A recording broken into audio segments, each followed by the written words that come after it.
जो मतलब पर्टिकुलरली उनके लिए एडवाइस है वो ये है कि आप कंसिस्टेंट रहें। मतलब कंसिस्टेंसी ही सब कुछ है। जितना ज़्यादा आप कंसिस्टेंट रहेंगे उतने ज़्यादा आपको बेटर रिजल्ट्स मिलेंगे। और कंसिस्टेंसी का मतलब मैं सिंपल बताता हूँ, जो आप एक दिन कर रहे हो वो ही आपको मतलब टाइम टू टाइम डेली करते रहना है। For example revisions, mock test या आपको प्रैक्टिस वगैरह करनी है और फाइनली जो आपको रिजल्ट्स है वो आपको काफ़ी अच्छे मिलेंगे।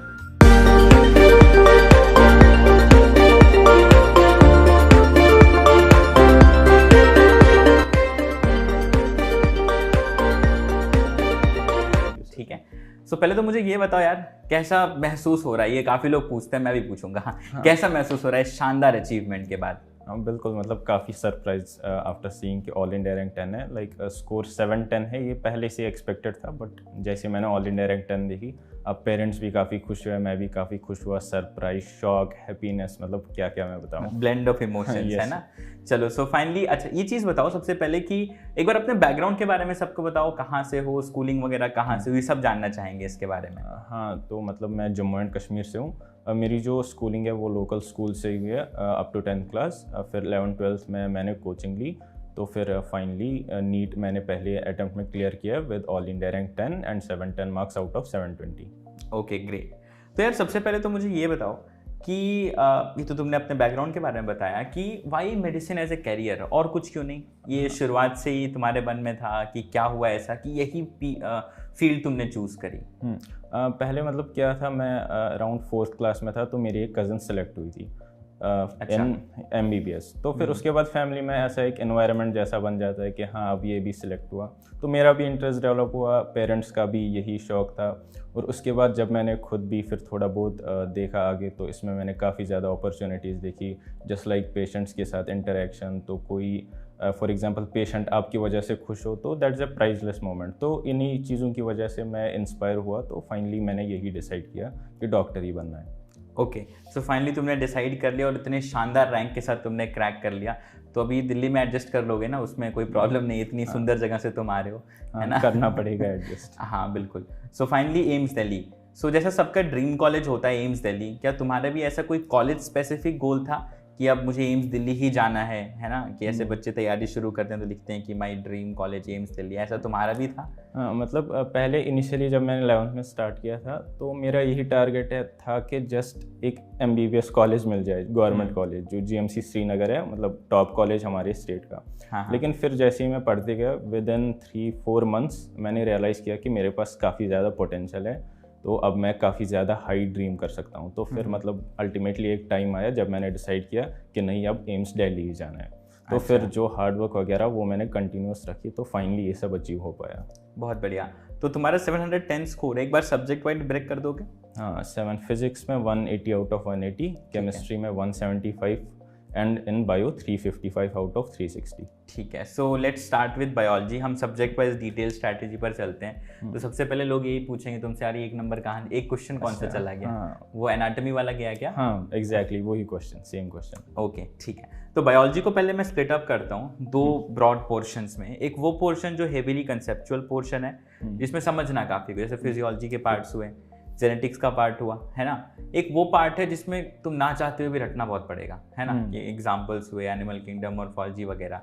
सो सबसे पहले मुझे अप्रोच बताओ कि तुम्हारा क्या अप्रोच रहता था कंसेप्चुअल पार्ट को टैकल करने के लिए और इस रटने वाले पार्ट को टैकल करने के लिए? कंसेप्चुअल पार्ट जैसे फिजियोलॉजी और जेनेटिक्स है, उसमें जो मेन सोर्स होता है वो होते हैं क्लास नोट्स और लेक्चर्स। ऑब्वियसली उन्हीं को आपको काफ़ी अच्छे से समझना है, क्योंकि आप कोई भी बुक उसमें पढ़ेंगे या आप NCERT उसमें मतलब स्टार्टिंग से पढ़ेंगे तो खुद आपको ज़्यादा समझ में नहीं आएगा वैसे। तो क्लास नोट्स आपको अच्छे से करने हैं, लेक्चर्स, और फिर उनमें आपको अच्छी क्वेश्चन प्रैक्टिस भी चाहिए होती है। उसके लिए आप ऑब्जेक्टिव बुक भी सॉल्व कर सकते हैं कोई। और फाइनली जब आपको मतलब पूरा जो चैप्टर है वो दिमाग में आपके, तो उसके बाद आप उसकी NCERT पढ़ सकते हैं, अच्छे से समझ भी आएगी और याद भी रहेगी। और कंसेप्चुअल पार्ट में ऐसा होता है कि आपको ज़्यादा मतलब रटना नहीं पड़ता है, सब हो जाता है आराम से।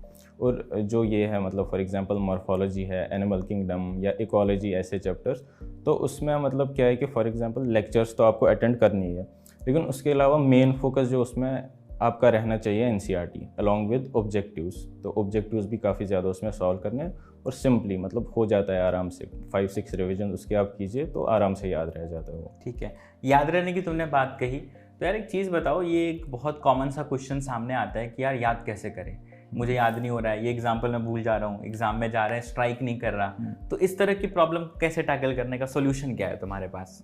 मतलब सिंपल सोल्यूशन है, मोर एंड मोर रिविजन्स, जितने ज़्यादा आप रिविजन्स करें। या लाइक मॉर्फोलॉजी में उसमें आप फॉर एग्जांपल कुछ कोट्स भी बना सकते हैं। For example mustard China rose brinjal, अभी मुझे पूरा याद नहीं आता है, MCB मतलब पढ़ा होता है मैनेजर सर्किट ब्रेकर MCB। तो ऐसी ऐसी चीज़ें आप कर सकते हैं इन एग्जाम्पल्स को याद करने के लिए। बाकी जो मैं कहूँगा मोर एंड मोर रिविजन्स आराम से याद हो जाता है। कोई शॉर्टकट हैक नहीं है ऐसा अलग से? नहीं ऐसा नहीं। मल्टीपल रिविजन्स अल्टीमेट सॉल्यूशन, ठीक है। अगर मैं बायोलॉजी को लेकर के बुक लिस्ट की बात करूँ तो क्या प्रेफर किया तुमने? NCERT की बहुत बाहर का कंटेंट क्या पढ़ा तुमने बायोलॉजी में? हाँ, मतलब 11th में अगर मैं कहूँ तो मैं क्लास नोट्स और कोचिंग मटेरियल पे ज़्यादा ध्यान देता था। लेकिन वो मेरी मिस्टेक थी, बाद में फिर रिग्रेट करना पड़ा उस चीज़ पे। लेकिन मैं ये कहूँगा क्लास नोट जो है वो आप काफ़ी अच्छे से कीजिए, क्योंकि उनसे काफ़ी अच्छी अंडरस्टैंडिंग होती है। और उसके जस्ट बाद NCERT, मतलब सीधा आपको याद करनी है लाइन बाय लाइन, पूरी पिक्चर आनी चाहिए NCERT की आपके दिमाग में। और उसके अलावा बायो में मैंने एक ऑब्जेक्टिव बुक भी सॉल्व की थी, ऑब्जेक्टिव बायो नीड। तो उससे मतलब काफ़ी ज़्यादा अच्छी प्रैक्टिस मिलती है आपको। और questions like assertion, reason, statement type, वो क्वेश्चन भी उस बुक पे थे। और फाइनली एग्जाम में भी हेल्प हुई इस चीज़ से। ठीक है, तो ओवरऑल तुमने NCERT, पहले तुमने बाहर के भी कंटेंट को एक्सप्लोर किया। मुझे एक चीज़ बताओ यार, ये जो बच्चे बायोलॉजी में मान लो जैसे कुछ जगहों पर ज़रूरत भी हो सकती है, लेकिन क्या आउट ऑफ NCERT बहुत ज़्यादा पढ़ना किसी भी सेंस में फ्रूटफुल हो सकता है क्या? ये मुझे बताओ। बिल्कुल नहीं, क्योंकि जब मैंने रियलाइज़ किया कि जस्ट NCERT पढ़नी है, 12th में मैंने कुछ चैप्टर्स में जस्ट क्लास नोट्स बनाए, फिर रिवाइज ही नहीं किया, क्योंकि मुझे पता था आना ही नहीं है वहाँ से। जस्ट क्लास में अच्छे से समझा तो NCERT याद कर ली। जैसे इकोलॉजी में, उसमें मैंने फॉर एग्जांपल एक वर्ड भी बाहर का नहीं पढ़ा इकोलॉजी में, जस्ट NCERT और मतलब क्लास में अच्छे से समझा है। तो जनरली बहुत ही स्मार्ट अप्रोच है कि भले नोट्स बनाए मगर देखा नहीं तुमने। ठीक है, तो strictly sticking to NCERT is the solution. ठीक है, अब अगर मैं बायोलॉजी की बात करता हूँ, तो अगर मैं नोट्स मेकिंग पे आता हूँ, तो यार देखो काफ़ी बच्चे जब नोट्स लिखते हैं तो लिखते लिखते इतना लिख जाते हैं कि जब रिवीजन की बात आती है तो कैसे रिवाइज करें, ये बहुत बड़ा सवाल रह जाता है ना। तो नोट मेकिंग के लिए जब हम रिवीजन की भी बात को इंक्लूड करेंगे, तो कोई हैक है क्या कि शॉर्ट नोट्स बना लें या NCERT पे नोट्स लिख लें या फ्लैश कार्ड्स बना लें? ऐसे अलग अलग टेक्निक्स आती हैं आजकल। तो तुम्हारा क्या अप्रोच रहता था कि जैसे फटाफट रिवाइज हो जाए सब कुछ? बायो में मतलब मेरा उतना ज़्यादा कुछ खास नहीं रहता था, जस्ट क्लास नोट्स जो टीचर बोर्ड पे लिखाते थे तो मैं वही नोट आउट करता था। तो फिर सिंपली मैं वही रिवाइज करता था। लेकिन एक बात जो मैंने टुवर्ड्स द एंड की, फॉर एग्जांपल NCERT का कोई चैप्टर है, उसमें एक चैप्टर में ज़रूर 5 to 10 पॉइंट्स ऐसे होते हैं जो हमेशा आपको भूल जाते हैं। तो मैंने एक प्लेन शीट लिया था, उन 5 to 10 पेजेस उन 5 to 10 पॉइंट्स जो है वो मैंने उस पेज पे नोट डाउन किए और उसी चैप्टर में रखे। तो कल जब मुझे उस चैप्टर का टेस्ट देना था, मैंने जस्ट वो 5-10 पॉइंट्स रिवाइज किए और बाकी का चैप्टर याद किया। तो ये एक अप्रोच थी मेरी बायो में। मतलब बेसिकली जो भूल रहे हो उसको अलग कर लिया, है ना? सिंपली जो याद है वो तो सेट ही है, बिल्कुल सेट। ठीक है, बहुत बढ़िया अप्रोच है तुम्हारा इसको लेकर के। अब अगर मैं आता हूँ practice versus theory in biology, paper को 3-4 महीने बचे हैं, तुम्हारा सिलेबस होपफुली काफ़ी पहले हो चुका होगा, आई एम एक्सपेक्टिंग दिस। बाकी मैं प्रैक्टिस वर्सेस थियरी बोलूँ तो बायोलॉजी रिवाइज कैसे करते थे? बार बार NCERT पढ़ के कि खूब सारी प्रैक्टिस करके, कि दोनों क्या करते थे? नहीं, मैं मतलब काफ़ी ज़्यादा रिविजन्स करता था। प्रैक्टिस भी मैं करता था बट उतनी ज़्यादा हैवी नहीं, लाइक 30 क्वेश्चंस डेली किए, 40 क्वेश्चंस डेली किए। बाकी जो मेरा मेन फोकस रहता था वो जस्ट रिविजन पे रहता था, NCERT को बार बार रिवाइज करने का। ठीक है, मल्टीपल NCERT रिविजन्स। ठीक है, दैट्स ग्रेट। सो मेरे हिसाब से बायोलॉजी में हमने हर एस्पेक्ट को कवर करा। ठीक है, अब आते हैं हम लोग फिजिक्स के ऊपर। तुमने फुल ऑन स्कोर किया है फिजिक्स में, और फिजिक्स एक ऐसा सब्जेक्ट है जब बच्चा 10 से 11th आ रहा होता है तो वो इसलिए भी क्या बोलते हैं, थोड़ा डर डर सा रहता है उसके मन में, है ना। एक तो मैथ से ऐसे खौफ, तो बायोलॉजी ले ली, जनरल जो नोशन है लोगों के दिमाग में, तो फिजिक्स थोड़ा परेशान करती है, हॉन्ट करती है एक तरीके से। तो पहले ये बताओ, तुम्हारे मन में कभी ऐसा डर था फिजिक्स को लेके? मतलब फॉर एग्जांपल हर कोई ऐसा बोलता था, लेकिन मेरे मन में ऐसा था कि नहीं, मैं इतनी मेहनत करूंगा कि फिजिक्स मेरा वीक ना रहे, मतलब इतना ज़्यादा मैं पढ़ ही लूँगा। तो शुरू से सॉर्टेड थे इसको लेकर के, मतलब माइंड सेटअप ऐसा ही था पहले। ठीक है, तो पहले तो फिजिक्स में स्टार्ट करते हैं बुक लिस्ट को लेकर के कि कौन सी बुक्स तुमने फॉलो करी। फिजिक्स में? अब फिज़िक्स में तो सबसे मतलब बेसिक कोचिंग मटेरियल वगैरह रहता है, तो उसके अलावा मैंने एच.सी. वर्मा सॉल्व की थी फिज़िक्स में। ठीक है। और डी.सी. पांडे जो नॉन मेडिकल की आती है, जेई वाली सॉल्व की थी? हाँ हाँ, ठीक है। तो ये बुक्स मैंने मतलब कम्प्लीटली सॉल्व की थी। इसके अलावा भी मैंने मतलब बुक सॉल्व की थी, फॉर एग्जांपल किसी बुक से कोई पर्टिकुलर चैप्टर, या फॉर एग्जांपल डी मुखर्जी करके एक बुक आती है, वो मैंने जस्ट 11th के लिए सॉल्व की थी, या बाकी चीज़ें। उसके अलावा जेई मेन एडवांस के प्रीवियस ईयर क्वेश्चंस वो मैंने किए थे फिजिक्स में। Okay okay okay. तो मतलब ये जो मेन तुमने बुक्स बताई, डी.सी. पांडे हुई, जेई वाली, एच.सी. वर्मा हुई। एच.सी. वर्मा फॉर थियोरी और फॉर प्रैक्टिस? प्रैक्टिस के लिए। थ्योरी मैंने वहाँ से नहीं की, अच्छा, जस्ट प्रैक्टिस। और बाकी अपने कोचिंग के जो भी मटेरियल थे उसको फॉलो किया। ठीक है। एनसीईआरटी को लेकर के अगर मैं बात करूँ फिजिक्स में, क्या इंपॉर्टेंस है एनसीईआरटी? हाँ, एनसीईआरटी मतलब फॉर एग्जांपल कोई पॉइंट होता है फिजिक्स एनसीईआरटी, कोई नहीं, मैं कहूँगा काफ़ी सारे पॉइंट्स ऐसे होते हैं जो टीचर्स बिल्कुल बताते ही नहीं है। लाइक जैसे?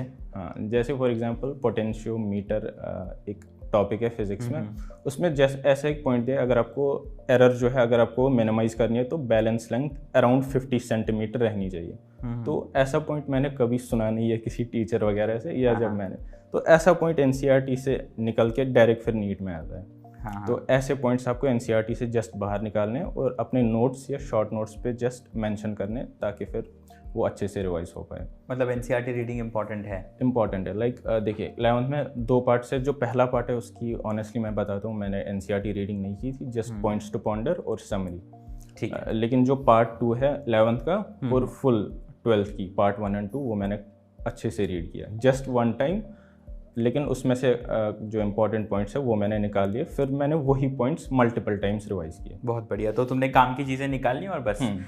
फर्स्ट पार्ट 11 का थोड़ा सा बोरिंग भी लगता है वैसे।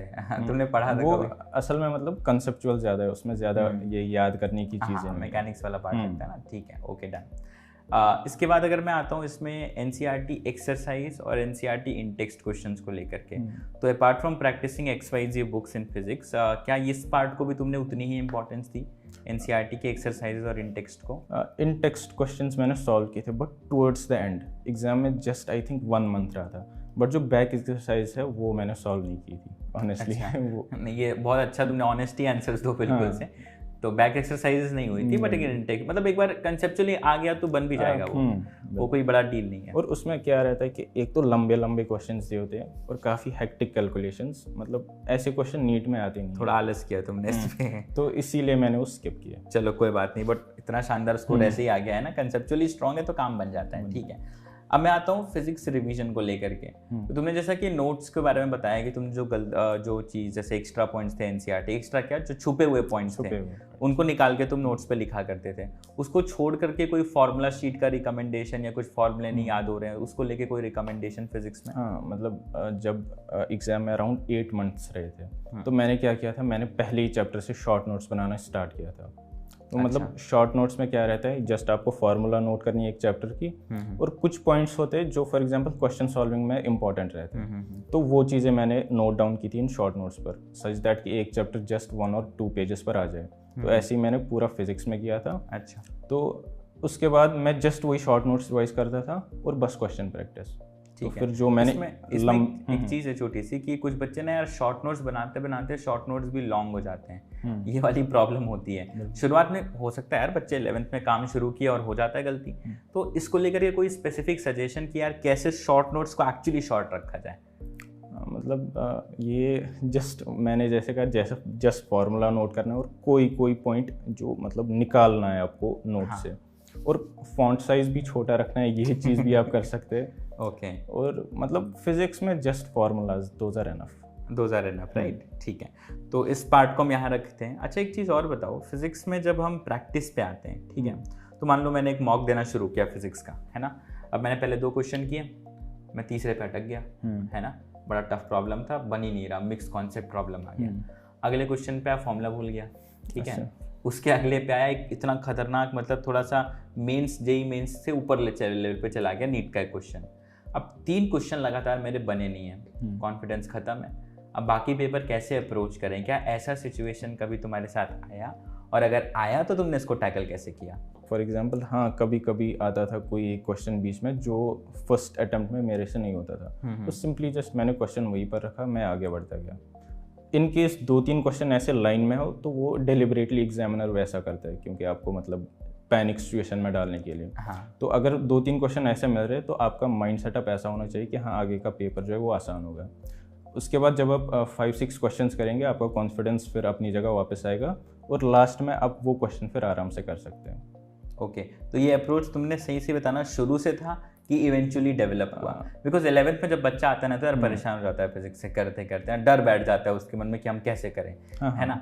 तो ये शुरू से था कि इवेंचुअली तुम्हारा डेवलप? इवेंचुअली मतलब जैसे सुनते गए, फॉर एग्जांपल टीचर्स की बातें या बाकी इंटरव्यूज टॉपर्स वगैरह के, तो फिर मैंने भी यही चीज़ अप्लाई की। Okay, that's great. तो फिजिक्स को लेकर के हमने काफ़ी एक्सटेंसिव बातें करी, हमने प्रैक्टिस को लेकर के बातें करी, हमने थियोरी को कहाँ से पढ़ा उस पर बातें करी।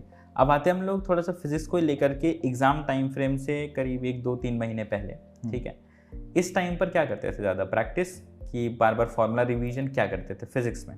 फिजिक्स में मैं दोनों चीज़ें कर, जैसे मैंने बताया मैंने शॉर्ट नोट्स बनाए थे, तो जस्ट शॉर्ट नोट्स एक चैप्टर के उसमें जस्ट 15 to 20 मिनट्स लगते थे और जस्ट मैं आता था क्वेश्चन सॉल्विंग पर।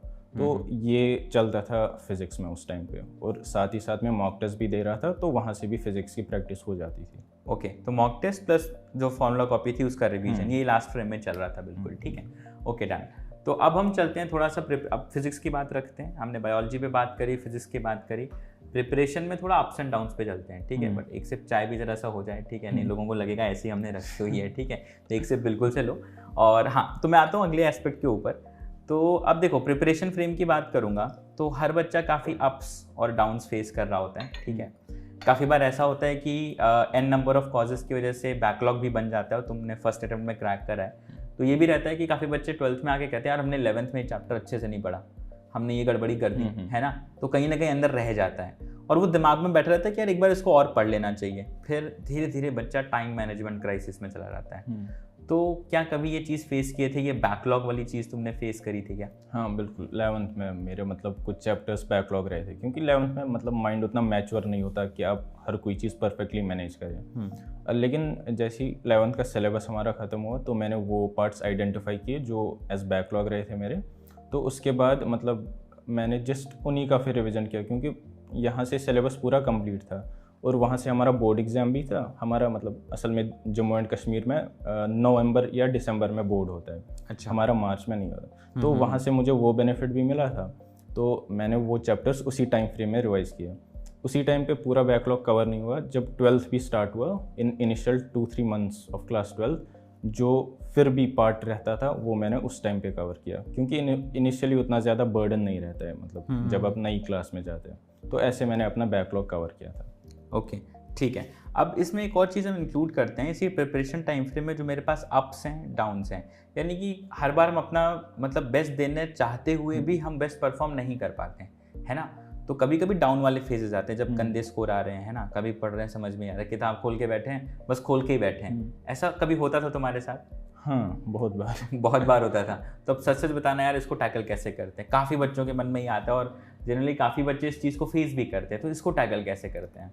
लाइक फॉर एग्जांपल मतलब कभी मैंने टेस्ट दिया है, कभी मेरा स्कोर 640 तक भी गया, मतलब परफेक्ट प्रिपरेशन करके भी। लाइक उस सिचुएशन में यही मैं सोचता था, मतलब कोई ना कोई गलती हुई है मेरे से।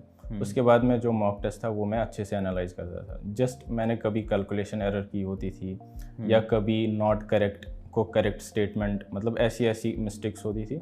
और इसके अलावा जो मेरा प्रीवियस रिकॉर्ड था वो अच्छा था। फॉर एग्जांपल मैंने प्रीवियसली काफ़ी अच्छे स्कोर किए थे, तो मैं वहाँ से मोटिवेशन लेता था कि हाँ मतलब इससे पहले भी मैंने काफ़ी अच्छा स्कोर किया, तो मैं आगे भी कर सकता हूँ। और ये चीज़ मेरे दिमाग में पहले से ही थी कि कोई जर्नी परफेक्ट नहीं है, जब तक अप्स एंड डाउन्स ना हो तो वो जर्नी नहीं है। बहुत बढ़िया बात कही तुमने। कभी डाउन आया तो हाँ, जितना डाउन आया उतना ही ज़्यादा अब भी आएगा।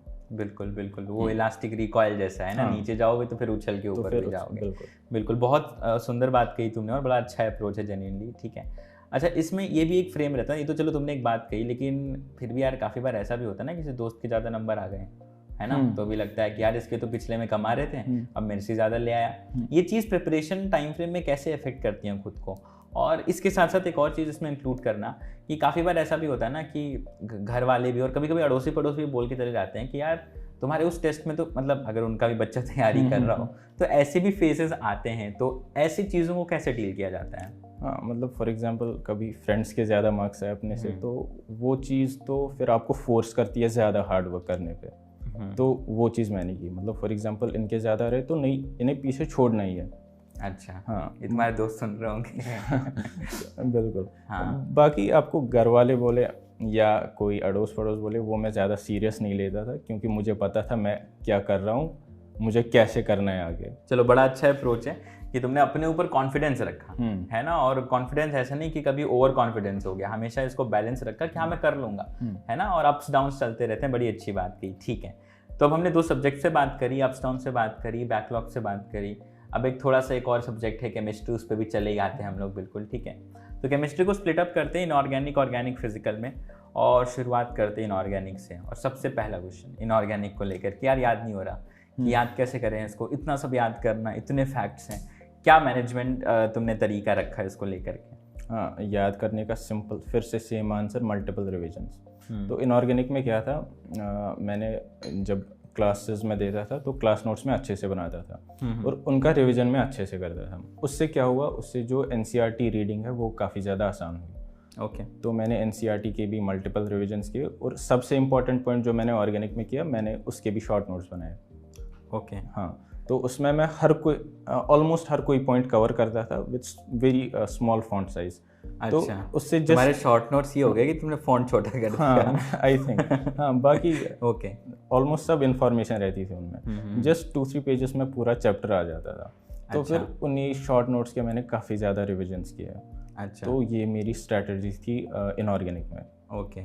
सो जो भी बच्चे यहाँ ये खोजते आए कि आज ये बताएगा एक ऐसी सीक्रेट तरीका जिसकी इनऑर्गेनिक याद हो जाए, तो ऐसा कुछ नहीं है यार। मेहनत का मेरे हिसाब से कोई सब्स्टिट्यूट नहीं है। मल्टीपल रिविजन्स अल्टीमेट सॉल्यूशन है, राइट? ठीक है। तो इनऑर्गेनिक को लेकर के अगर मैं बुक लिस्ट की बात करूँ, एनसीईआरटी छोड़ के और कुछ? जस्ट एनसीईआरटी और कोचिंग मटेरियल से मैं जस्ट क्वेश्चन सॉल्व करता था। क्वेश्चन सॉल्व करते थे, ठीक है। आते ऑर्गेनिक के ऊपर, ठीक है। तो ऑर्गेनिक क्या अप्रोच रहा इन जनरल, बताओ यार। ये थोड़ा इंटरेस्टिंग है ऑर्गेनिक का, तो हम एकदम ईगरली जानना चाह रहे हैं, फिर बताओ। जो इनिशियल रहता है ऑर्गेनिक में, लाइक नॉमेनक्लेचर, जीओसी, आइसोमेरिज्म वगैरह, वो तो काफ़ी सही गया था। लेकिन जस्ट जब रिएक्शंस का पार्ट स्टार्ट हुआ, तो मतलब मुझे पता नहीं था हम कर क्या रहे हैं। ऐसी जब तक 70% ऑर्गेनिक केमिस्ट्री खत्म हो गई, तो मतलब मुझे एक भी रिएक्शन पता नहीं थी। अच्छा। जस्ट मैं क्लासेस अटेंड करता था, नोट्स बनाता था। लेकिन उसके बाद मैंने क्या किया, इससे काफ़ी बच्चे रिलेट कर पाएंगे। हाँ। उसके बाद मैंने क्या किया, मैंने पहले से ही नोटबुक का रिवीजन स्टार्ट किया। अच्छा, अच्छे से, और साइमल्टेनियसली उसके भी शॉर्ट नोट्स बनाए। तो ऐसे मैं रिवाइज करते करते गया। शॉर्ट नोट्स के 2-3 रिविजन्स किए, जब थोड़ा बहुत दिमाग में बैठा सब कुछ, तो उसके बाद मैं एनसीईआरटी पे आ गया। तो एनसीईआरटी के भी मैंने उसके बाद मल्टीपल रिविजन्स किया, और कोई पॉइंट रहता था जो एनसीईआरटी में था, टीचर ने नहीं बनाया था, वो भी मैं शॉर्ट नोट्स में ऐड करते गया। और साइमल्टेनियसली कोचिंग मटेरियल से क्वेश्चन प्रैक्टिस मैंने ऑर्गेनिक की, और फाइनली जो ऑर्गेनिक है वो मेरा आई थिंक सबसे स्ट्रॉन्ग सब्जेक्ट बना। yes. मतलब वो सब्जेक्ट जो तुम्हें 70% तक आइडिया नहीं था, वो तुम्हारा स्ट्रॉन्गेस्ट बनता है। बिल्कुल। और ये मेरे हिसाब से बहुत कंसिस्टेंट अप्रोच जो रहा तुम्हारा, मेरे हिसाब से वही इसने शानदार फीट को अचीव किया है। ठीक है, ग्रेट। ऑर्गेनिक में मैं बताऊँ तो बुक्स तुमने क्लास नोट्स की बात करी, एनसीईआरटी की बात करी, इसको छोड़ के और कोई बुक? नहीं, मतलब कोचिंग मटेरियल सफिशिएंट था। ठीक है। अच्छा यार, केमिस्ट्री में एक चीज़ बताओ, रिएक्शन मैकेनिज्म में क्या उतना अंदर तक जाके पढ़ना की ज़रूरत है कोई? ऑनेस्टली मैं बताऊँ, नीट के लिए तो नहीं है। नीट के लिए नहीं है। जस्ट आपको रिएक्शन पता होनी चाहिए, रिएजेंट प्रोडक्ट क्या है, या बीच में कोई रीअरेंजमेंट वगैरह हो, या कोई ऑल्टरनेट प्रोडक्ट वगैरह, जस्ट आपको उतना जानना है नीट के लिए। मतलब काफ़ी होता है उतना काफ़ी। तुमने भी किया उतना ना, कि ऐसा नहीं सर मैंने तो पढ़ लिया मगर नीट के लिए काफ़ी, ऐसा नहीं है ना? नहीं, ऐसा नहीं है, बिल्कुल मैंने उतना ही पढ़ा था। बिल्कुल। I am coming from someone who have secured 710, so take this advice, note it down, है ना, क्योंकि काफ़ी बच्चे इस पे परेशान और मिसगाइडेड रहते हैं। और यही हमारा यहाँ पर मोटो है यार, कि चीज़ों को जितना क्लैरिटी से जो है वो चीज़ सामने रखना। ओके, सो ऑर्गेनिक पे एक और छोटा सा एड ऑन मेरी तरफ से, कि प्रैक्टिस को लेकर के कुछ खास रिकमेंड करोगे? कि काफ़ी बच्चे ना एक चीज़ प्रैक्टिस करते हैं, जैसे एक ए रिएजेंट है, एरो बनाया, ये उसके ऊपर लिखा तुमने, है ना, जो अलग अलग कंडीशंस चाहिए उस रिएक्शन के लिए, प्रोडक्ट लिखा बी, फिर उसमें कुछ और डाला, सी बना, एक सीक्वेंस रिएक्शन। तो तुम्हारा कोई ऐसा स्पेशल है? ये मैंने सुना था एक बच्चे से, तो क्या तुम्हारा भी ऐसा कोई अप्रोच है क्या? मतलब अप्रोच नहीं, इस टाइप के क्वेश्चंस मैंने सॉल्व किया है काफ़ी ज़्यादा। और एक अच्छा रिसोर्स है इसका एनसीईआरटी, काफ़ी ज़्यादा अच्छे क्वेश्चन दिया है एनसीईआरटी में। और ऑर्गेनिक में मैंने इन टेक्स्ट क्वेश्चन भी सॉल्व किए थे और बैक एक्सरसाइज भी। मतलब उसमें क्या रहता है, फॉर एग्जांपल ए से बी जाना होता है, बीच में मतलब 2-4 चीज़ें बनती है और वो आपको सब खुद सोचना पड़ता है। वैसे आपका काफ़ी अच्छा रिवीजन भी होता है और कंसेप्चुअल क्लैरिटी भी काफ़ी अच्छी होती है। बिल्कुल। कोई बुक रिकमेंड करोगे ऐसा कि? नहीं, बुक स्पेसिफिकली ऑर्गेनिक के लिए नहीं, एनसीईआरटी के एक्सरसाइज और कोचिंग मटेरियल। अच्छा, डेट्स इट। तो हर में बेस मटेरियल एनसीईआरटी ही चल रहा है अभी तक, ठीक है। अब आते हैं हम लोग फिजिकल केमिस्ट्री के ऊपर। क्या अप्रोच रहा तुम्हारा फिजिकल को इन जनरल बताना? मतलब फिजिकल जब स्टार्ट हुआ था तो मोल कंसेप्ट से स्टार्ट करते हैं, तो उसमें भी यही मतलब काफ़ी ज़्यादा क्वेश्चन प्रैक्टिस में करता था फिजिकल में। लेकिन टुवर्ड्स द एंड फिर मैंने जो एनसीईआरटी है उसकी भी रीडिंग की। पर्टिकुलरली मैं बताऊं, क्लास 11 से स्टेट्स ऑफ मैटर वो आपको ज़रूर एनसीईआरटी से करना ही है। और अच्छा, क्लास ऐसा क्यों इस चैप्टर के लिए इतना प्यार अलग से? स्टेट्स ऑफ मैटर उसमें मतलब काफ़ी अच्छी थ्योरी दी है, मतलब और टीचर आई थिंक वो पूरा कंप्लीट कवर अप नहीं कर पाता है अपने लेक्चर्स में स्टेट्स ऑफ मैटर। बाकी जो चैप्टर्स है वो कंसेप्चुअल है, मतलब उसमें सब कुछ कवर हो जाता है। और उसके अलावा 12th की जो फिजिकल है वो भी आपको पूरी अच्छे से करनी है एनसीईआरटी से। और बाकी मैंने खुद एन अवस्थी करके एक बुक आती है, वो मैंने सॉल्व की थी फिजिकल केमिस्ट्री में। ओके, एन अवस्थी सॉल्व की हो, एनसीईआरटी पढ़े हो और coaching class notes. Class notes, ठीक है, डन अंडरस्टैंड। तो हमने फिजिकल पे बात करी, ऑर्गेनिक इनऑर्गेनिक की बात करी। अब इन जनरल केमिस्ट्री की अगर मैं रिवीजन वर्सेस प्रैक्टिस की बात करता हूँ पेपर से 1-2-3 महीने पहले, तो क्या अप्रोच रहता था केमिस्ट्री को लेकर के? इनऑर्गेनिक ऑर्गेनिक में I think more revisions, multiple revision, multiple then practice. और फिजिकल में आई थिंक वो बैलेंस चलता है। फिजिकल में आपको नोट्स भी रिवाइज करनी है और क्वेश्चन प्रैक्टिस भी करनी है। तो प्रैक्टिस की इतनी सारी बातें आई हैं, अब चलते हैं एक और बहुत इंपॉर्टेंट एस्पेक्ट के ऊपर, प्रिपरेशन जर्नी में। इस टाइमलाइन में एक जो हमारा एंड फेज आता है, या शुरुआत से एक्चुअली अगर मैं कहूँ तो मॉक टेस्ट की एक अलग लेवल की इंपॉर्टेंस है। फिर चाहे वो पार्ट वाइज मॉक टेस्ट हो, फिर चाहे वो मेजर हो, माइनर हो, जैसे अलग अलग चलते हैं अलग अलग कोचिंग्स में। सो तुम्हारे हिसाब से यार मॉक टेस्ट को कैसे फेस करना चाहिए? जब मैं कहता हूँ कैसे फेस करना चाहिए, तो इसमें ये भी इंक्लूड होता है, मैं पॉइंट्स इंक्लूड करता हूँ, फिर तुम आराम से बताना कि जैसे बेसिक क्वेश्चन क्या है कि सर ये मेरा सिलेबस नहीं हुआ, क्या मैं ये मॉक टेस्ट दे दूँ? 4 चैप्टर आ रहे हैं, मेरा 1 चैप्टर नहीं हुआ, क्या मैं ये टेस्ट दे दूँ? इस टेस्ट में हो सकता है मेरे कम आ सकते हैं, क्या मैं ये टेस्ट दे दूँ? ऐसे n नंबर ऑफ क्वेश्चंस मन में आते हैं टेस्ट के पहले। तो पहले ये चीज़ बताओ, मॉक टेस्ट की इंपॉर्टेंस बताओ इस फ्रेम में। मतलब मॉक टेस्ट जो है वो आपको नेक्स्ट लेवल पर ले जाता है। फॉर एग्जांपल आपकी जर्नी जो है वो इनकम्प्लीट है विदाउट मॉक टेस्ट। तो अगर आपका सिलेबस ज़्यादा कंप्लीट नहीं है मॉक टेस्ट के लिए, जस्ट 40% 30% है, तो मतलब कोई मतलब नहीं है मॉक टेस्ट देने का। या अगर आपका 70% 80% तक का सिलेबस कवर हुआ है तो मॉक टेस्ट आपको ज़रूर देना चाहिए।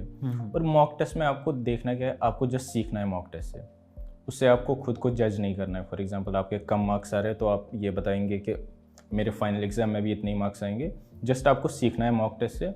आपका मतलब सिलेबस अगर अच्छे से कवर्ड है तो आपको डरना नहीं है, जस्ट आपको मॉक टेस्ट देना है। तो यार उस बच्चे के लिए एक मैसेज देना जिसका कंसिस्टेंटली 500 बिलो स्कोर चल रहा है, कि वो कैसे अपने आप को सेटअप रखे। कि यार अपने आप को फ्रेम रखना कभी कभार मुश्किल हो जाता है बच्चों के लिए, तो वो कैसे अपने आप को सेट रखें? जो फॉर एग्जांपल जिसके बिलो 500 आ रहे हैं तो डेफिनेटली वो कोई ना कोई गलती कर रहा है। और मेरे हिसाब से जो मतलब उसकी मेन मिस्टेक है वो है उसका सिलेबस प्रॉपरली रिवाइज नहीं है। फिजिक्स में उसने कम क्वेश्चन प्रैक्टिस किए और बाकी जो बायो में भी उसने काफ़ी ज़्यादा रिविजन्स नहीं किया। सबसे पहले वो चीज़ उसे करेक्ट करनी है, उसके बाद सब ट्रैक पे आ जाएगा आराम से। ठीक है, तो गलतियाँ पकड़ना बहुत ज़रूरी है ना, कि कहाँ गलती करें, नंबर क्यों कम आ रहे हैं। बिल्कुल से ठीक है। मॉक टेस्ट में तुम्हारा लोवेस्ट स्कोर क्या था आज तक? लोवेस्ट स्कोर मेरा 600 रहा है। वो फर्स्ट मॉक टेस्ट था जो क्लास 11th में मैंने पहला ही मॉक टेस्ट दिया था। अच्छा, फिर भी 600 अच्छा ही स्कोर मानते हैं बच्चे, है ना? फिर भी चलो ठीक है, डेट्स फाइन। तो up down slow score, up down score चलता रहा। फ्रीक्वेंसी ऑफ मॉक टेस्ट की अगर मैं बात करता हूँ तो लगभग कितने मॉक टेस्ट दिए होंगे तुमने? ये मुझे सिलेबस होने तक और सिलेबस होने के बाद कितने मॉक टेस्ट की फ्रीक्वेंसी क्या रहती है? अच्छा, 11th और 12th की अगर मैं बात करूं तो हमारे फोर्टनाइटली टेस्ट होते थे, मतलब एक महीने में 2 एग्ज़ाम्स। ठीक है, तो ये चलता था। लेकिन जब फिर एग्ज़ाम नज़दीक आते गए, फॉर एग्जांपल पहले मैं एक वीक में 2 एग्ज़ाम्स देता था, उसके बाद फिर एक वीक में 3 एग्ज़ाम्स, ऐसी फ्रीक्वेंसी बढ़ती गई। और जब फाइनल के आई थिंक 45 डेज रहे थे तो फिर मैं डेली एक मॉक टेस्ट देता था। डेली एक मॉक टेस्ट देते थे, दैट्स ग्रेट। डेली एक मॉक टेस्ट देने के बाद यार कभी ऐसा किसी मॉक टेस्ट में अगर गिवन मैं बताऊँ तो टाइम मैनेजमेंट एक बहुत इंपॉर्टेंट रोल प्लेयर होता है, और टाइम मैनेजमेंट के लिए मेरे हिसाब से तुम्हें पेपर की अप्रोच की एक प्रॉपर स्ट्रैटेजी होनी चाहिए कि how you approach a paper. तो how to approach a paper तुम्हारे हिसाब से what is the best strategy for you? For example मैं अगर अपनी बात बताऊं तो टुवर्ड्स द एंड मैंने एक स्ट्रैटेजी डेवलप की थी। मैं पेपर जो है वो मैं 2 बार सॉल्व करता था। ठीक है। लाइक जो फर्स्ट राउंड वो 1 आवर 20-30 मिनट्स में हो जाता था, और फिर मैं सेकंड राउंड देता था along with OMR filling. Simultaneously मैं OMR फिल करता था, और सिंपली वही पहले मैं बायो अटेम्प्ट करता था, उसके बाद केमिस्ट्री, और फाइनली फिजिक्स। तो मतलब ये मेरा चलता था।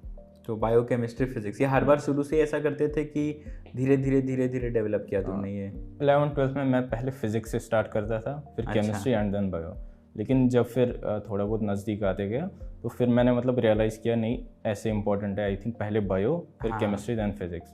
क्योंकि फॉर एग्जांपल फिजिक्स का एक क्वेश्चन और उसी सेम टाइम में बायो के 4 क्वेश्चन हो सकते हैं। क्योंकि कभी अब अगर ऐसा पेपर आया आपने फिजिक्स में ही ज़्यादा टाइम दिया तो अब बायो में ज़्यादा क्वेश्चन उससे मतलब बिल्कुल रह जाएंगे उसके। तो और हर क्वेश्चन की वैल्यू +4 ही है, तो क्या ही कर सकते हैं उसमें यार। लेकिन इस बार का जो पेपर था बायो तो अच्छी आई थी इसमें, और अब की फिजिक्स जो है वो हल्की आई थी थोड़ी। तो इस बार के पेपर में जिन बच्चों ने बायो पहले करा वो बायो में 1-1 घंटा दे दिए थे। ठीक है। अभी रिसेंट में ऋषिकेश के साथ हमारा इंटरव्यू था, अभी तुम्हारा बैचमेट है इस बार का, तो उसने बायो का पेपर 20 मिनट में बना लिया। उसमें काफ़ी बच्चे कह रहे थे यार हम तो स्ट्रगल कर रहे थे, तुमने 20 मिनट में बना लिया। तो मुझे ये बताओ यार, काफ़ी बार ऐसा होता है कि बायो का पेपर लेंथी हो जाए और हम उसी में अटक जाएं। तुमने कितनी देर में सॉल्व किया? हाँ मैंने 40 मिनट्स में सॉल्व किया था बायो का पेपर। 40 इस बार का ना? ठीक है। 35 और 40 इसी 35-40 मिनट्स लिया तुमने। तो काफ़ी बार पेपर लेंथी आ जाता है ना बायो का। बायो भाई बच्चे का कॉन्फिडेंस वाला चीज़ है, उसके बाद तो पैनिक कर जाता है वो एग्जाम में, और काफ़ी बच्चों के साथ हुआ इस बार ऐसा। तो ऐसे किसी सिचुएशन को कैसे मैनेज किया जाए? लाइक जो मतलब पहले से ही माइंडसेट होना चाहिए ऐसा कि पेपर जो है वो बैलेंस्ड आएगा। फॉर एग्जांपल अगर बायो डिफ़िकल्ट आ रही है तो डेफिनेटली जो दूसरा पोर्शन है वो आसान आने ही वाला है। और बाकी for example bio difficult I है तो ये तो हर किसी के लिए डिफ़िकल्टी आई है। हाँ ये भी पॉइंट है तुम्हारे पास। बिल्कुल सिंपली जस्ट आपको सॉल्व करते जाना है। अगर आपको ऐसा लग रहा है कि हाँ ज़्यादा टाइम ले रही है तो ठीक है, आप मतलब कुछ क्वेश्चन जो लंबे क्वेश्चन स्टेटमेंट 5-6 स्टेटमेंट दिए तो आप उन क्वेश्चन को थोड़ा बहुत असाइड रख सकते हो, और जो छोटे 1 लाइन और 2 लाइन क्वेश्चन है तो पहले आप उन्हें अटेम्प्ट कीजिए। उससे क्या होगा, अगेन आपका कॉन्फिडेंस फिर से अप हो जाएगा। तो बड़ा बैलेंस है, दिमाग को सॉर्टेड रखना वही अल्टीमेट सॉल्यूशन है।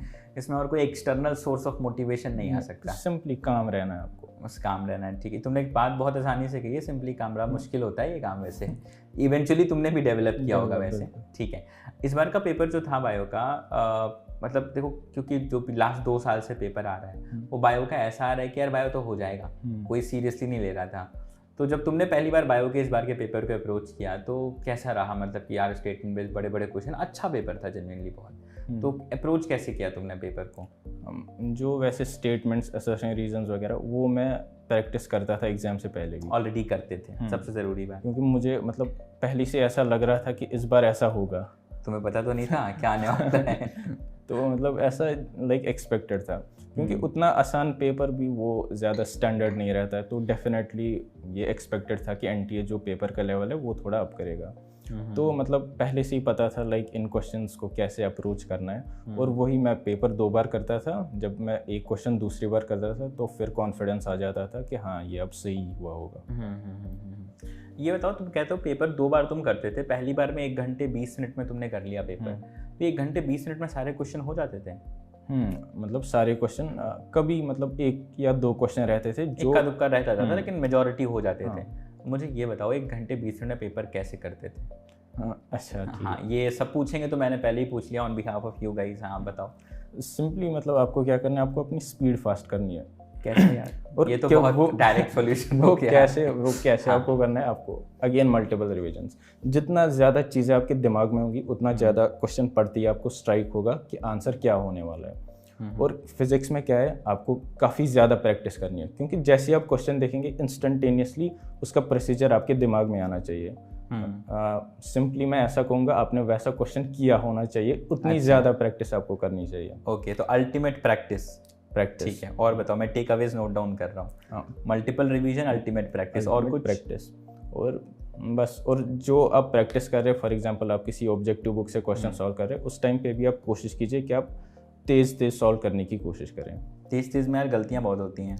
गलतियाँ होती है, उसके लिए आपका सेकंड जो है राउंड वो अच्छा, सब बैकअप तुमने निकाल रखा है उसमें जो एरर्स वो आराम से रेक्टिफाई हो जाएंगे। ठीक है। अच्छा, गलतियों की बात कर रहे थे तो एक चीज़ थोड़ा बताना, ये एक सिली मिस्टेक एक बहुत खतरनाक कैटेगरी है। सर नॉट नहीं पढ़ा, इनकरेक्ट नहीं पढ़ा, हाउ मेनी आर करेक्ट में कुछ ऊपर नीचे कर दिया, नॉट इनकरेक्ट आ गया कभी। ऐसी गलतियों को कैसे मिनिमाइज किया जाए मॉक टेस्ट में? मतलब ऐसी गलतियाँ हर किसी से होती है, बट मेरा क्या था, मैंने कैसे खुद रिड्यूस की थी, वो यही स्ट्रैटेजी थी, 2 बार पेपर सॉल्व करना। तो और बाकी जो फॉर एग्जांपल नॉट करेक्ट वगैरह, इनकरेक्ट वगैरह, उनको आप अंडरलाइन कीजिए या एनसर्कल कीजिए। और एक चीज़, फॉर एग्जांपल आपको बता रहा है कितने स्टेटमेंट्स करेक्ट है, या फॉर एग्जांपल कौन सा स्टेटमेंट करेक्ट है, तो जो क्वेश्चन है उसके सामने आपको टिक लगानी है। तो फिर 4 स्टेटमेंट्स पढ़ने हैं, जो करेक्ट है उसके सामने टिक, जो गलत है क्रॉस। तो ऑड वन अल्टीमेटली मतलब आउट ही हो जाएगा। 3 पे क्रॉस लगाया, 1 पे टिक लगी है, तो सिंपली वो मतलब ऐसे भी रिड्यूस हो सकती है आपकी सिली मिस्टेक। तो तुम मार्किंग करके तुम्हारी आदत थी वो करने की, लेकिन होती तो थी सिली मिस्टेक्स भर के। हाँ, होती थी, ये करके भी होती, लेकिन आपको जस्ट कोशिश करनी है अवॉइड करने की। Finally I think final exam में तो नहीं होता है मेरे हिसाब से, बेस्ट हो जाता है अपने आप। हो जाता है अपने आप। ये बस डर होता है स्टूडेंट को कि ऐसा कहीं ऐसा फाइनल एग्जाम में ना हो, लेकिन नहीं होता है वहाँ पर। ठीक है, नहीं, I am just loving the way कितना ऑनेस्टली तुम चीज़ों को पुट अप कर रहे हो। अब हम चलते हैं एग्ज़ाम से 1 महीने पहले। सारा प्रेशर जो है कंपाउंड होकर के आ चुका है अल्टीमेट लेवल पर। तो यार ये प्रेशर टैकलिंग के बारे में थोड़ा मुझे समझाओ कि इस प्रेशर को मैनेज कैसे किया जाए। मतलब मैंने पहले से अपना एक पाथवे बनाया था, मैंने टारगेट्स बनाए थे कि अब मुझे क्या करना है, इसके बाद क्या करना है। यहाँ से मैं मॉक टेस्ट भी देता था, उनमें स्कोर भी ठीक रहता था, तो मतलब कॉन्फिडेंस लेवल ठीक था। और यही फॉर एग्जांपल मैंने फिज़िक्स में रखा था कि सारे फार्मूला शीट्स मुझे इस टाइम पे रिवाइज करने हैं। मतलब एक पर्टिकुलर डेट रखा था मैंने। वैसे ही केमिस्ट्री में भी इस चीज़ का रिवीजन करना है, बायो में भी। इसमें मैं 1 मिनट हल्का सा इंटरप्ट करूँगा, सो सॉरी। तुमने ये टाइम फ्रेम और डेट्स की बात करी, एक चीज़ ये भी ऐड करो इसमें कि कोई टाइम टेबल भी रखते थे क्या कि मैं इतने बजे आज सो के उठूँगा और इसके बाद मैं वॉक पे जाऊँगा? नहीं, ऐसा टाइम टेबल नहीं, बट मैं डेली के टारगेट्स बनाता था। ये मैं ऐड करना चाह रहा था। ठीक, डेली टारगेट्स, लाइक फिजिक्स में क्या करना है, केमिस्ट्री में, बायो में। जो मैंने वीकली या मंथली टारगेट्स बनाए थे वो इसी के साथ मतलब मैं रखता था फॉर एग्जांपल, ताकि उस टाइम तक ये हो जाए, उसी के अकॉर्डिंग मेरे डेली टारगेट्स रहते थे। ओके। तो फिर जब ऐसी लाइक 15 डेज़ रहे एग्ज़ाम में, तो फिर मैंने कुछ माइक्रो टारगेट्स बनाए। फॉर एग्जांपल पूरी बायो में 5-6 टॉपिक्स ये मुझे रिवाइज करने हैं। ऐसी फिजिक्स में तुम भूल रहे थे। अच्छा। और ऐसी लाइक फिजिक्स में एक चैप्टर था सेमीकंडक्टर, उसके मुझे शॉर्ट नोट्स फिर रिवाइज करने पड़े बिफोर 3 और 4 डेज ऑफ एग्ज़ाम। तो फिर ऐसे ही मैं लास्ट में करता था, और यहाँ से मॉक टेस्ट भी कंटिन्यूस। ठीक है, तो अब ये सब कंपाउंड करते करते पेपर से 1 दिन पहले चलते हैं। तो पेपर के 1 दिन पहले कुछ नहीं पढ़ना चाहिए, ऐसा सब कहते हैं, लेकिन यार जो स्टूडेंट का मन है ना वो नहीं मानता, एक बार देख लेते हैं, है ना। तो क्या कर रहे थे पेपर से 1 दिन पहले? तो मैंने जस्ट 17 जुलाई को एग्ज़ाम था, 16 जुलाई को मैंने 2 बजे तक पढ़ा था, लाइक। अच्छा, दोपहर 2 बजे? हाँ, दोपहर 2 बजे। अच्छा। दोपहर, क्योंकि उस 16 जुलाई की 2 बजे से अप टू 17 जुलाई एक टाइम फ्रेम रहता था 24 आवर्स का, उसमें मैंने कुछ पढ़ा नहीं था। तुम टेक्निकल हो गए इसके ऊपर पूरी तरह कि पेपर से 24 घंटे पहले कुछ नहीं पढ़ना चाहिए। ओके, तो ये मतलब मेरा अपना था, किसी कोई और पढ़ भी नहीं। This is completely your story. बिल्कुल। ठीक है, लेकिन 2 बजे तक मैंने क्या रखा था, फॉर एग्जांपल मैंने एक मिस्टेक नोटबुक भी बनाई थी जो। अच्छा, इस पे एलाबोरेट करना थोड़ा सा। तो 1 सेकंड पहले मैं ये कंप्लीट आराम से। हाँ। तो मिस्टेक नोटबुक्स मैंने रिवाइज की थी, और फॉर एग्जांपल कोई टॉपिक लाइक पर्टिकुलरली बॉटनी में जिम्नोस्पर्म्स रहता था एक टॉपिक, वो मैंने कवर किया। ऐसे ही मैंने 2 बजे तक पढ़ा, और जस्ट फिर मैंने उसके बाद रिलैक्स किया। और फिर rewind to exam day of toppers, वो 2-3 वीडियोस मैंने देखे। ये हमारे CWT के जो होते हैं। अच्छा, किसका वीडियो देखे थे तुम? मैंने भाविक बंसल सर का देखा था, उनका, और भी 1-2 अभी मुझे याद नहीं। भाविक के लिए वेरी हैप्पी, है ना। हाँ, ठीक है, चलो, ग्रेट। तो रिवाइंड टू एग्जाम डे से क्या सीखा तुमने? ये हमारे, आई एम रियली ग्लैड कि ऐसे सेक्शंस कितने अच्छी तरह से लोगों को हेल्प आउट कर रहे हैं। क्या सीखा तुमने? Whatever the major take Awez?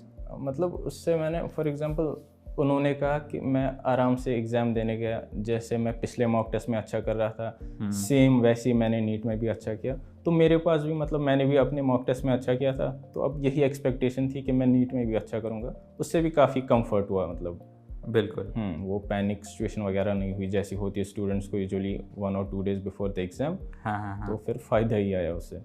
Okay तो अब शॉर्ट ये मिस्टेक नोटबुक्स, तो बिफोर 2 months ऑफ एग्ज़ाम मैंने एक सेपरेट नोटबुक रखी थी। जब भी मैं मॉक टेस्ट देता था उसको मैं फिर एनालाइज करता था। फॉर एग्जांपल कभी कोई क्वेश्चन आपका सीधा गलत हो वो उसमें नोट डाउन हो जाता था, या कभी कोई ऐसा क्वेश्चन होता है एग्जाम में जिसमें आप डबल माइंडेड रहते हैं एग्जाम में, और फॉर्चुनेटली वो क्वेश्चन आपका सही हो जाता है। तो वैसे क्वेश्चन लग जाता है। हाँ, तुक्का लग। हाँ, तो वैसे क्वेश्चंस को आपको ज़्यादा अच्छे से देखना है। और जो सेक्शन बी में चॉइस होती है आपकी 15 में से 10 करने, वो 5 क्वेश्चंस पर्टिकुलरली वो भी मैं अच्छे से देखता था, क्योंकि वो वही 5 क्वेश्चंस हैं जिनके साथ आप उस टाइम पे कंफर्टेबल नहीं थे। बिल्कुल। तो हाँ, ऐसे में या मिस्टेक होती थी वो सब मैं for example particularly mock test के नीचे ये मेंशन करता था। तो फिर आफ्टर जस्ट लाइक 3 days या 5 days तो वो मिस्टेक नोटबुक जो है वो मैं फिर रिवाइज करता रहता था, सच दैट वो मिस्टेक्स फिर से रिपीट ना हो आगे के मॉक टेस्ट में। That's genuinely very great. अच्छा, एक और चीज़, अगर मान लो कि कोई बच्चा बहुत मिस्टेक कर रहा है, मिस्टेक कॉपी बहुत बड़ी बन जाती है कुछ बच्चों की जो शुरू से मेंटेन करने हैं, ऐसी अगर किसी को प्रॉब्लम आए तो उनके लिए भी कोई टिप्स हैं क्या? तो उनके लिए मतलब इतनी ज़्यादा मिस्टेक्स कर रहे हैं तो सिंपली लैक ऑफ प्रैक्टिस। तो आप काफ़ी ज़्यादा प्रैक्टिस कीजिए, आपकी जो मिस्टेक्स हो वो रिड्यूस हो जाएंगी। और फिर उन मिस्टेक्स से भी आप रेक्टिफाई कीजिए। मेन क्या है, फॉर एग्जांपल जो आपके दिमाग में आए ही ना उस टाइम पे, फॉर एग्जांपल कोई क्वेश्चन है, राइट, आप ऐसा सोचते कि हाँ ये तो दिमाग में आता मेरे, तो वो आप उस पर मेंशन मत कीजिए। अब कोई क्वेश्चन उसका टोटली आपको आइडिया ही नहीं है तो आप वैसे क्वेश्चंस अपने मिस्टेक कॉपी पे डालिए। बिल्कुल बिल्कुल, that is a very genuine point कि जो हम ज़्यादा मिस आउट कर रहे हैं उन चीज़ों को इंक्लूड करना बहुत ज़रूरी है। ठीक है, सो इसके साथ हम एग्ज़ाम के एक दिन पहले के पार्ट को वाइंड अप करते हैं। पेपर के दिन पर आते हैं, वो 3 घंटा 20 मिनट है ना। लिटरली बताऊं कि piece of paper can't decide, but this piece of paper actually decides which college you are going to. So this creates an enormous amount of pressure. तो उस 3 घंटे 20 मिनट में नो पैनिक, नो प्रेशर। काफ़ी बार ये होता है ना, बहुत हाई होप्स, बहुत हाई एक्सपेक्टेशन लेके जाते हैं कि यार नहीं हुआ तो क्या होगा, ऐसे थॉट्स आते हैं दिमाग में, है ना। तो ऐसे कोई सिचुएशन को पेपर के टाइम पर टैकल करने को लेकर के क्या एडवाइस है तुम्हारा? लाइक सिंपली बात आती है कॉन्फिडेंस की। लाइक जब मैं दूर से देख रहा था कि वो पेपर्स ला रहे हैं तो ऐसे लगा था कि इस पेपर के लिए मैंने 2 साल वेट किया है, लेकिन साइमल्टेनियसली मेरे दिमाग में ख्याल आया मैंने बस वेट नहीं किया, मैंने प्रिपेयर भी किया है। बहुत तो अच्छी बात। सिंपली वो जो डर है सारा वो ख़त्म हो जाता है। तो बाकी फॉर एग्जांपल मेरा मतलब अपना टारगेट था 700 प्लस जाने का। लाइक जब मैं पेपर देख रहा था काफ़ी लेंथी आ रहा है तो मैंने कहा अच्छा कोई बात नहीं, अगर 700 प्लस नहीं आएगा तो मेडिकल कॉलेज मिल ही जाएगा। तो फिर जो इमीडिएट चेंज ऑफ प्लान्स किया था तुमने पेपर में? इमीडिएट चेंज ऑफ प्लान्स नहीं, जस्ट वो थॉट दूर करने के लिए समझा, मैंने काम किया माइंड को। तो फिर मैं अच्छे से पेपर अटेम्प्ट करते गया, लेकिन पेपर के बाद जब मैं बाहर आया तो ऐसा लग रहा था कि लाइक 680 690 स्कोर होगा, उससे ज़्यादा स्कोर नहीं होगा। लेकिन फिर जब मैंने वो की वगैरह चेक की तो उस पर 710 आ रहा था। अच्छा, चलो ये बहुत अच्छी बात है। And I generally love this part of yours कि तुम इतने ज़्यादा सॉर्टेड हो। ओके, सो अभी तक हमने सारी टाइमलाइन की बात करी, प्रिपरेशन के सारे टाइम फ्रेम की बात करी, तुमने बहुत सॉर्टेड होकर के हर चीज़ को आंसर दिया। अब हम चलते हैं बहुत ही कॉम्प्लिकेटेड राउंड के ऊपर, ठीक है। This is the ultimate CTWT rapid fire. तुमने देखे होंगे क्योंकि तुम ऑलरेडी बताए हो, you are a regular viewer of this channel.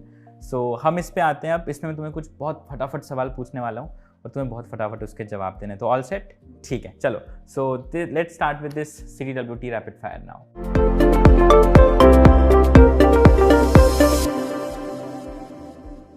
पहला सवाल है ना, so which is your favourite song? Night changes. अच्छा, and which activity you like to do most when stressed? When stressed simply मैं मतलब ऐसे ही बैठा रहता हूँ, काम करता हूँ अपने आप को, या simply I use mobile phone. अच्छा, and one person you rely on the most? One person you rely, mother. Mummy से। अच्छा, okay. And something that you want to buy in next 5 years? Particular देखो, इतना सोचने का समय नहीं मिलता। ऐसा कुछ सोचा है तुमने? नो सर, ऐसा कुछ नहीं। ठीक है, कोई बात नहीं। A holiday you want to create? कहीं हॉलीडे पर कहीं घूमने वूमने जाना चाहो या कोई अलग से वेकेशन? अभी ऐसा सोचा नहीं है। अच्छा ठीक है, तुम ऑलरेडी यार इतनी अच्छी जगह से आते हो जहाँ सब हॉलीडे पे जाते हैं है ना, तो ऑलरेडी खूब खूब सॉर्टेड। ठीक है, place you want to visit out of India? Place you want to visit US.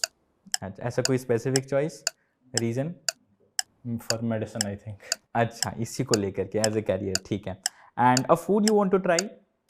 Food particular ऐसा कुछ नहीं, तो मुझे इसमें ये बताओ दिल्ली का खाना कैसा लगा, पहले ये बताओ। ये मैं छोटा सा ऐड ऑन कर रहा हूँ रैपिड फायर में। दिल्ली, हाँ ठीक है, मतलब काफ़ी अलग है जो। काफ़ी अलग है, अच्छा लगा कि? हाँ ठीक है, अच्छा ठीक ठाक है। अच्छा, मतलब मैं समझ गया तुम क्या कह रहे हो। ठीक है, and any movie which inspires you? Any movie, okay, House MD is a web series. Web series, okay. And a super power you want to ask? Super power like जो भी मैं कोई भी वर्ड में रीड करूँ just वो मुझे याद है। यार ये तो अल्टीमेट चीज़ तुमने मांग ली। दैट्स एक्चुअली वेरी ग्रेट, और इतने शानदार आंसर्स के लिए एक गिफ्ट है हमारी तरफ से तुम्हारे लिए, एंड बेस्ट विशेस टू हमारा whole team, and many many congratulations again. ठीक है, ये तुम्हारा ही, आराम से रखो, ठीक है ना। हाँ, एक छोटा सा सेक्शन और होता है यहाँ पर, that is tag a topper. तो तुम्हारा कोई फ्रेंड जिसकी स्टोरी कुछ ऐसी हो जो हम सबको इंस्पायर कर सके, तो उसे यहाँ पर टैग करो। This is a tag a topper section. कोई भी फ्रेंड तुम्हारा जिसने इस साल नीट अटेम्प्ट किया, और उसे हम अगले इंटरव्यू में यहाँ पर लेकर के आए और उसकी स्टोरी को जाने। मेरा एक ऐसा फ्रेंड है मोहम्मद अरीब, तो उसके भी 685 मार्क्स है। इंटरेस्टिंग चीज़ क्या है उसके बारे में कि वो काफ़ी ज़्यादा मतलब कम पढ़ता था, बट एक चीज़ क्या है, वो काफ़ी ज़्यादा शार्प है।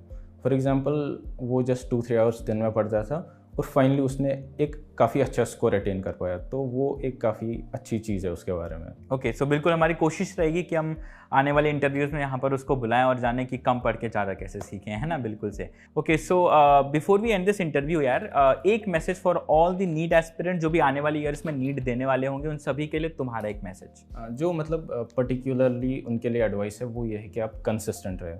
मतलब कंसिस्टेंसी ही सब कुछ है। जितना ज़्यादा आप कंसिस्टेंट रहेंगे उतने ज़्यादा आपको बेटर रिजल्ट्स मिलेंगे।